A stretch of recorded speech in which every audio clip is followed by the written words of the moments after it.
Senior software engineer Davinci is also the founder of Pandora's wallet, CEO of DaVinci Codes, and Davinci G15, a cryptocurrency influencer.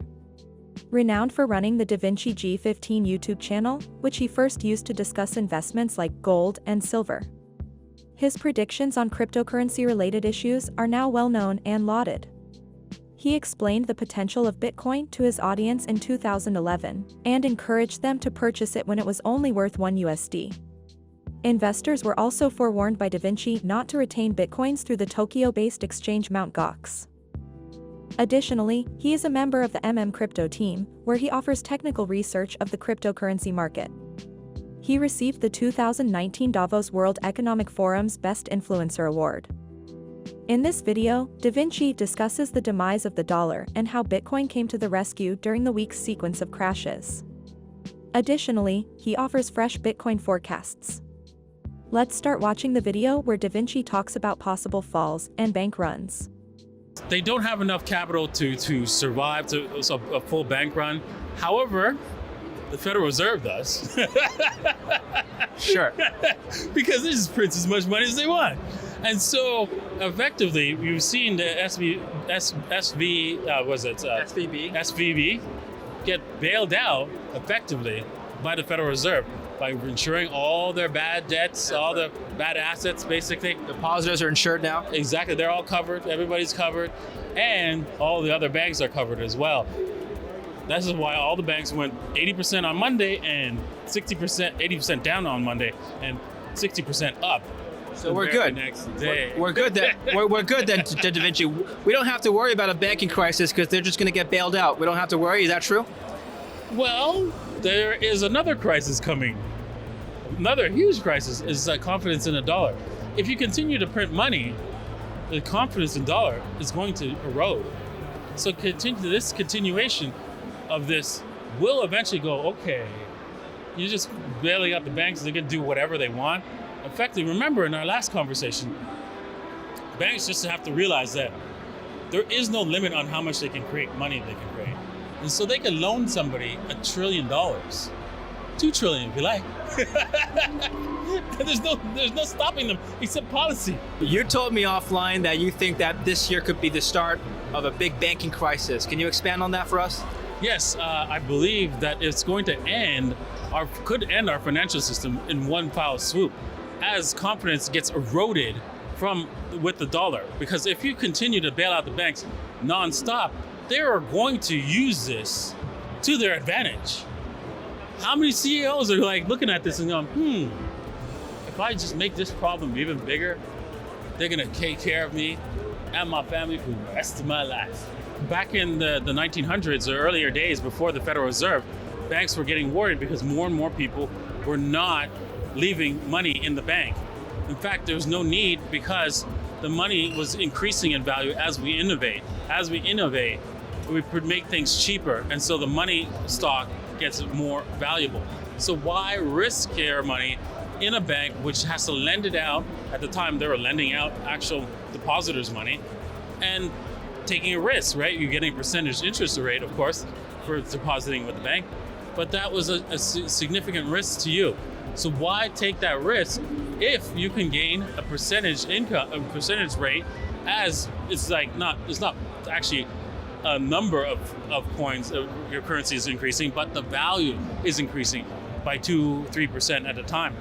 And so the banks were getting scared, and that's where they came up with the Federal Reserve System, so that ensured that they could expand the money supply easily enough. Because if the money supply is shrinking for them, meaning in the banks, the number of people depositing in the banks, they've got a problem. They can't lend to so many people. So, and that's how they make money. But if they can expand the money supply unlimited with the central bank, well, now they can do more loans. Here's one argument against adopting Bitcoin for your everyday life, and please challenge this if you can. Gresham's law, bad money drives out the good. Came from, I think, 17th century England. The king came up with these new coins that were not real silver. They were just some alloy, cheaper alloy. When the citizens of the UK realized this, they hoarded the real silver coins, and they didn't spend them. They spent the bad money, the new money that was cheap alloy, and they hoarded all those silver coins for a home. Now, If you assume Bitcoin is better money, people are just going to hoard Bitcoin. They're going to store it in their wallet. They're not going to use it. They're going to use the cheap dollars. So if essentially bad money is going to drive out Bitcoin out of circulation. Yeah, so basically, like you said, they said that if some people get cheap money or from the government, right, they're going to spend that, not the good money. But is your goal just to have money and have digits on in a digital wallet to go, oh, look, I'm rich? No, that's not your end goal. Your end goal is stuff that you can buy, things you can own, things you can touch, not digits on a screen. So you're gonna eventually spend that because you want things. You want a nice car, you want a nice house, right? You want a nice cell phone, you want a nice jacket, you want nice clothing. You're going to spend money no matter what. Some might be later, it might be sooner. Everybody has different time preferences for spending money, but you're going to do that eventually.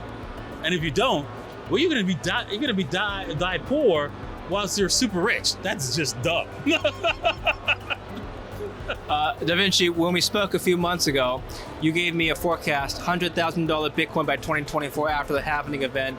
Have recent events in the banking sector that we just described, have those events changed your forecast, your outlook? Not at all, not at all. I think it's strengthened it. Maybe we could possibly get 100K this year, because of this crisis.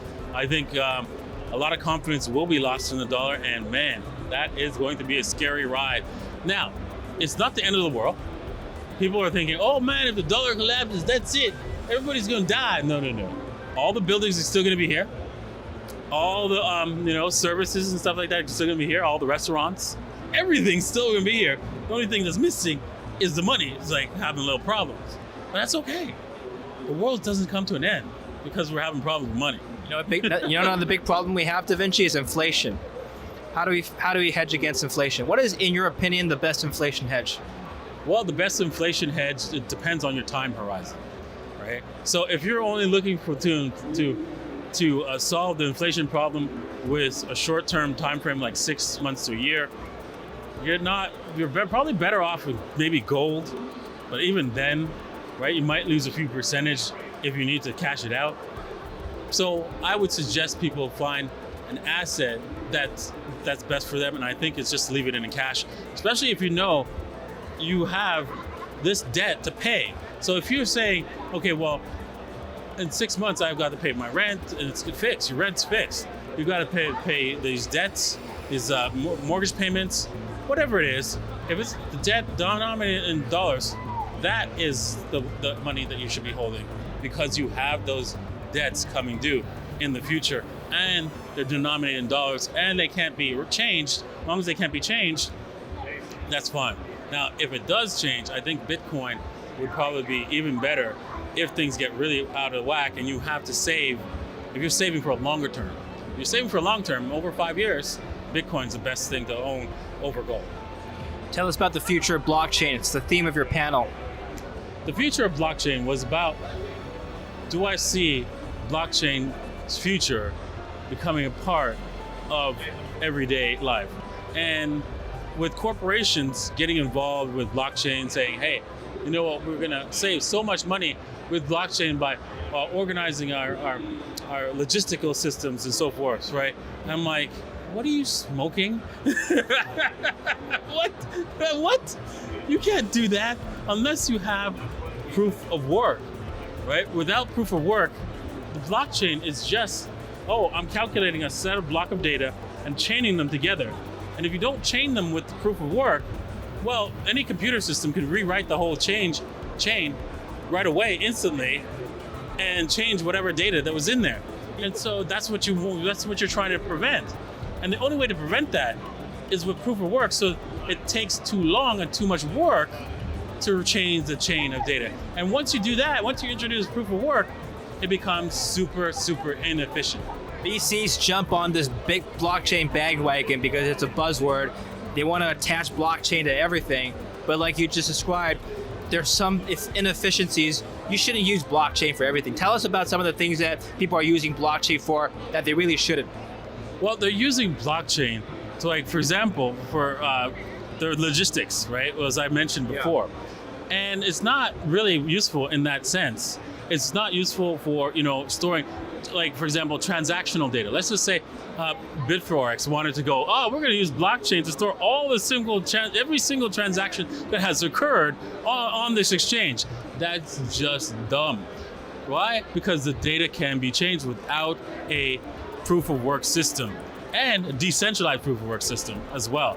Because if it's just one person doing the proof of work, well, then they could just do all the proof of work over again to rechange the blockchain, the chains of data. Sorry, it might take them a long time, but they have the time to do it. Now, they have to slow down. They have to do a lot of work beyond just redoing the blockchain over time, but it is possible. Do you believe that this year, Bitcoin will reach $100,000? Please share your ideas and forecasts in the space below.